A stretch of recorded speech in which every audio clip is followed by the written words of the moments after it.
Welcome to Philosophy 101, Introduction to Philosophy. I'm Dr. Sasser, and I'm so glad you've signed up for this wild intellectual ride. Hang on tight. First, let me explain the basic mechanics of this class. Every week, you'll do about 20 pages of reading from our textbook, sometimes a little less, sometimes a little more. Now, 20 pages doesn't sound like a lot, but you need to be aware that philosophy reading is very challenging for several reasons. First, we're reading stuff by philosophers, some of whom are still very much alive, and some of whom have been dead for over 2,000 years. Some of these writers, and I'm thinking especially of Locke, Berkeley, and Hume, use old-fashioned words and write in super long sentences that are hard to figure out. Even the ones who are modern may use technical words that you don't know, or may even give old words their own definitions. And all of these writers are making carefully crafted arguments about abstract ideas. You need to give yourself at least 2 to 3 hours a week to do the reading. And you need to do it actively with a pen or pencil in your hand, looking up the hard words, summarizing the key premises and big conclusions, writing down things you don't understand or objections you have to the arguments that are made.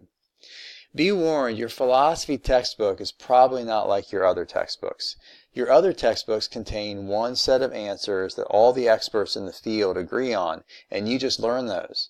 But your philosophy textbook contains a whole lot of experts who disagree with each other, and they're arguing and defending very different answers from one another. Our goal in this class is to try to understand the different sides of the debates in philosophy, and then to enter into that debate ourselves. In this class, you get to go toe-to-toe with the greatest minds in Western civilization and decide who you think is right and wrong.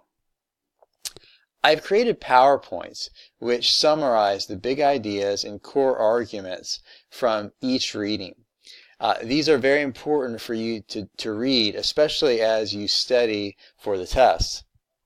And after you complete each reading, or as you do it, you'll take a brief open book quiz on it. Now be warned, some weeks there are 2 quizzes if you have 2 readings. Then you will participate in a discussion forum about the material. You have to make at least a 70 on the quiz before you can participate in the discussion forum. The quizzes and discussion forum posts all have to be submitted each week by 11:59 p.m. on Saturday night.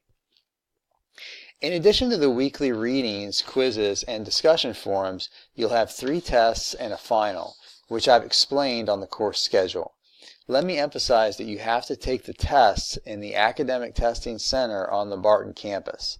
I know that this is sometimes an inconvenience. Some of you probably signed up for online classes just so you wouldn't have to come to campus. I'm sorry for that, truly, but this is the only way I can guarantee that you do not receive unauthorized assistance while you take the tests. You will also write a short paper, which I'll explain further in another video. Now, philosophy is a challenging subject to teach and to learn in the online format, especially because dialogue is so essential to philosophy. I'm going to do what I can to make this interactive. We've got the discussion forum, and also I hope to schedule some collaborate sessions and create lecture videos.